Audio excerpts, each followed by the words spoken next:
오늘 주시는 하나님의 말씀은 잠언 11장 19절에서 28절까지의 말씀입니다. 잠언 11장 19절에서 28절까지의 말씀을 제가 봉독하겠습니다. 공의를 굳게 지키는 자는 생명에 이르고 악을 따르는 자는 사망에 이르느니라. 마음이 굽은 자는 여호와께 미움을 받아도 행위가 온전한 자는 그의 기뻐하심을 받느니라. 악인은 피차 손을 잡을지라도 벌을 면하지 못할 것이나 의인의 자손은 구원을 얻으리라. 아름다운 여인이 삼가지 아니하는 것은 마치 돼지코의 금고리 같으니라. 의인의 소원은 오직 선하나 악인의 소망은 진노를 이루느니라. 흩어 구제하여도 더욱 부하게 되는 일이 있나니 과도히 아껴도 가난하게 될 뿐이니라. 구제를 좋아하는 자는 풍족하여질 것이요 남을 윤택하게 하는 자는 자기도 윤택하여지리라. 곡식을 내놓지 아니하는 자는 백성에게 저주를 받을 것이나 파는 자는 그의 머리에 복이 임하리라. 선을 간절히 구하는 자는 은총을 얻으려니와 악을 더듬어 찾는 자에게는 악이 임하리라. 자기의 재물을 의지하는 자는 패망하려니와 의인은 푸른 잎사귀 같아서 번성하리라. 아멘. 할렐루야, 할렐루야. 오늘 또 사랑하는 우리 성도들에게 하나님께서 주시는 은혜가 충만하시기를 축원합니다. 오늘의 본문 말씀은 공의를 베풀고 사랑을 베풀라고 말씀합니다. 공의를 지키고 사랑을 베풀라고 말씀하는데, 그렇게 공의를 지키고 사랑을 베풀고 살아가면 하나님께서 어떤 복을 주시느냐 하는 것을 오늘 말씀에서 몇 가지 가르쳐주고 있습니다. 오늘은 그것을 살펴보면서 함께 은혜를 나누고자 합니다. 우리가 공의를 지키고 공의를 따라 살고 또 주위에 있는 사람들에게 사랑을 베풀면 하나님께서 어떤 복을 주시느냐? 첫 번째로 생명을 주신다고 약속하십니다. 영원한 생명을 주셔요. 오늘의 본문 19절 말씀을 보면 이렇게 약속하시죠. 공의를 굳게 지키는 자는 생명에 이르고 악을 따르는 자는 사망에 이르느니라 그랬습니다. 악인은 사망에 이르지만, 영원한 멸망에 이르지만, 공의를 굳게 지키는 자는 생명에 이르고 영생의 복을 누리게 된다는 거예요. 공의를 지키고 사랑을 베풀면 존경을 받고 재물도 얻고 좋은 열매 거두지만은, 그러나 최고의 복은 영원한 생명에 이르게 되는 것입니다. 사랑하는 우리 성도들, 마지막 날에 우리 주님 품 안에 안겨서 영원히 살아갈 것을 생각하면서 끝까지 하나님 기뻐하시는 공의의 길을 걸어가는 하나님의 자녀들이 되시기를 바랍니다. 다음 두 번째로 윤택하게 된다고 말씀하십니다. 25절 말씀을 보면 구제를 좋아하는 자는 풍족하여질 것이요 남을 윤택하게 하는 자는 자기도 윤택하여지리라 약속하지요.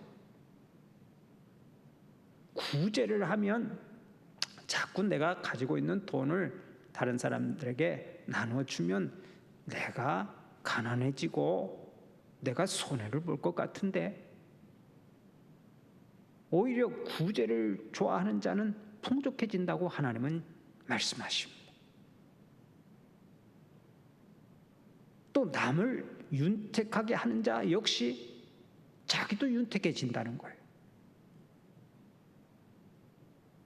어떤 면에서 좀 모순 같지만은 성경에는 이런 역설의 진리가 많이 나옵니다. 네가 낮아지면 네가 큰 사람이 된다. 네가 겸손하게 섬기면 네가 첫째가 되고 모든 사람들의 존경을 받게 된다. 네가 죽으면 살리라. 한 알의 밀이 땅에 떨어져 죽지 아니하면 한 알 그대로 있지만 죽으면 많은 열매 맺느니라. 어떻게 보면 성경은 역설의 진리를 많이 강조하고 있습니다. 그래서 오늘 본문에도 보면 인색한 사람은 절대 복을 받지 못하고 오히려 나눠주고 베푸는 사람들이 복을 받는다고 말씀하는데요. 이것이 하늘의 법칙입니다. 세상 사람들은 이 비밀을 알 수가 없어요. 이 비밀을 몰라요. 그러나 우리는 알지요. 우리는 보이지 않는 손으로 우리에게 복을 주시고 은혜를 베풀어 주시는 하나님이 있기에 우리가 하나님의 말씀대로 순종해서 비록 부족하지만 다른 사람들을 도와주어야 할 때 기꺼이 도와주고 또 구제해야 될 때 기꺼이 구제하고 또 다른 사람을 윤택하게 하면서 거기서 행복을 노래하는 그런 믿음의 사람들로 살아가는 것 아닙니까? 오늘도 하나님께서는요 우리에게 약속하십니다. 더불어 함께 누리는 사람이 진정으로 행복한 자고 내가 그런 사람을 축복하마. 이것이 하나님의 약속인 것입니다. 사랑하는 성도들, 언제나 받는 자보다 주는 자가 더 복이 있다 하는 그 말씀을 기억하고 하나님께서 작은 자에게 한 것이 곧 나에게 한 것이라 하는 그 말씀을 기억하고 기회가 있는 대로 어려운 사람을 기꺼이 도와주고 또 구제하고 또 사랑을 베풀고 살아가는 하나님의 종들이 되시기를 바랍니다. 그렇게 베풀고 선을 행하고 다른 사람을 윤택하게 하면 자신도 윤택해지는 복을 받아요. 이것은 우리가 체험적으로 알고 있잖아요. 기꺼이 나누어주고 다른 사람에게 사랑을 베풀면 사실은 거기서 수지 맞는 인생은 바로 나 자신이라니까요.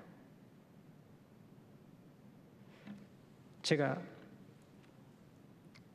오늘 아침에 세계적으로 유명한 영화배우 안젤리나 졸리의 그 일대기를 잠깐 읽어보고 큰 은혜를 받았어요.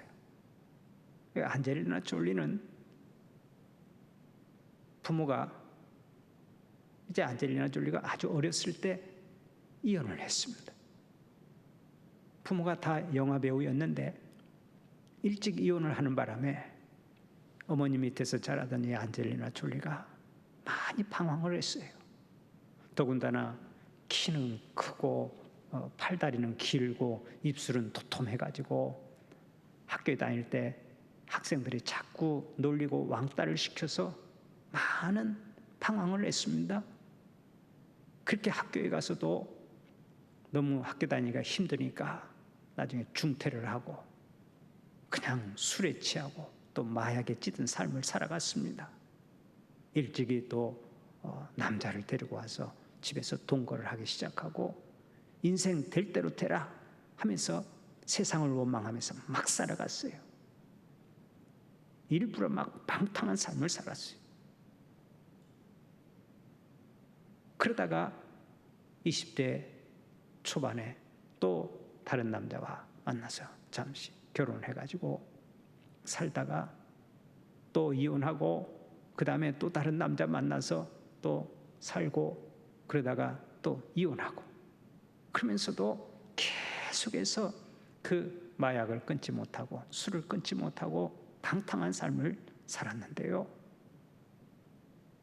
한 번은 영화 촬영을 위해서 캄보디아에 갔다가 거기서 기가 막히게 어려운 현장을 자기 눈으로 목격하게 된 거예요.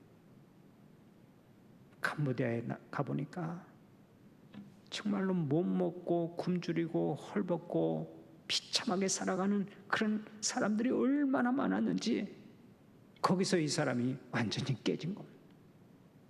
야, 내가 그동안에 내 인생 불평하고 원망하고 살았는데 나는 정말 헛살았구나. 이렇게 비참한 사람들이 있는데 나는 정말 감사하고 또 감사하고 살아야 될 사람인데 원망하고 불평만 하고 살았구나.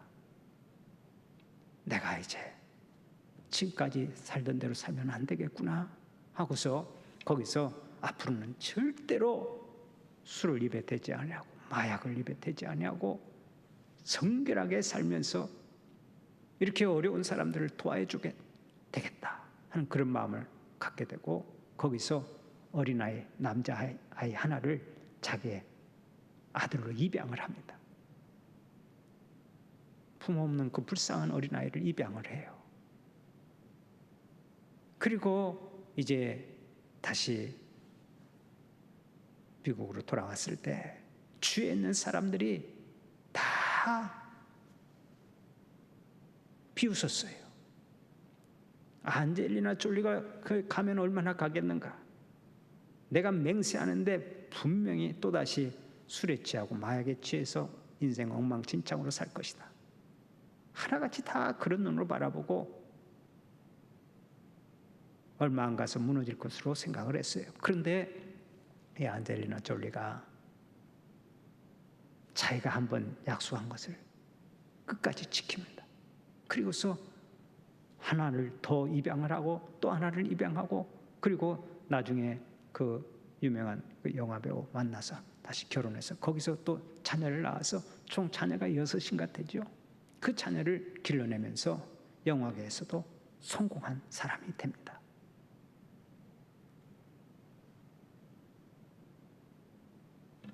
다른 사람을 윤택하게 하면서 자신도 윤택하게 된 거예요. 다른 사람을 윤택하게 하고 다른 사람을 구제하고 다른 사람을 도와주면 내가 손해볼 것 같은데 그게 아니라고. 오히려 내가 더 수지를 맞아요. 내가 더 복을 받아요. 그것이 하늘의 법칙입니다. 하나님께서는 그래서 오늘 또 우리에게 기회가 있는 대로 구제하고 선을 행하고 남을 윤택하게 하라고 말씀하는 거예요. 나에게 복을 주시려고 하나님께서 그렇게 말씀하시는 거예요. 언제나 내가 다른 사람을 윤택하게 하면 하나님께서 나를 배로 더 복을 주시고 은혜를 주시는 것을 생각하면서 기쁘게 그 길을 가는 여러분들이 되시기를 바랍니다. 다음 세 번째로 공의를 지키고 사랑을 베풀면 하나님께서 어떤 복을 주시느냐? 28절을 보면 번성하게 하신다고 약속하십니다. 자기의 재물을 의지하는 자는 패망하려니와 의인은 푸른 잎사귀 같아서 번성하리라. 재물을 의지하면 패망하지만 하나님의 뜻을 따라서 의인으로 살아가면 반드시 번성하게 된다는 거예요. 재물을 의지하지 않으면 멸망할 것 같은데 거꾸로 더 번성하게 된다는 거예요. 재물이 아닌 사람을 얻는 것이 어떤 면에서는 최고의 부자입니다. 재물은 결코 내 삶을 보장해 주지 못합니다. 만복의 근원은 하나님이시라고. 재물도 주시고 명예도 주시고 권세도 주시는 분이 여호와 하나님이시라면 여호와 하나님 기뻐하시는 삶을 살아갈 때 하나님께서 큰 복을 주시지 않겠습니까? 아브라함과 롯을 한번 생각을 해보세요. 아브라함의 조카 롯은 물질적인 사람이에요. 그래서 땅을 택하라고 할 때 자기가 비옥한 땅을 택하면서 욕심을 부렸습니다. 그때 롯이 성공했습니까? 훗날 모든 것을 다 빼앗기고 자식도 잃고 자기 부인도 잃고 큰 화를 입고 나중에 결과가 좋지 않았습니다. 그러나 아브라함은 어떻습니까? 복의 근원이 되어 살았어요. 하나님께서 예비하신 복을 충만히 누렸어요. 번성하게 되었어요. 그의 후손이 하늘의 별처럼 바다의 모래알처럼 많아지게 되고 그 후손 가운데서 우리 예수님이 태어나고 우리 모든 인생을 구원하는 놀라운 역사가 일어납니다. 재물을 의지하면 패망하지만 하나님 앞에서 의롭게 살아가는 사람들은 푸른 잎사귀 같아서 번성한다 약속합니다.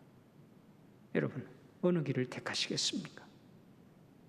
오늘도 우리 하나님 말씀하신 대로 공의를 지키고 사랑을 베풀면서 우리 하나님 예비하신 복을 충만히 누리고 모든 사람들의 축복의 통로가 되시기를 간절히 축원합니다.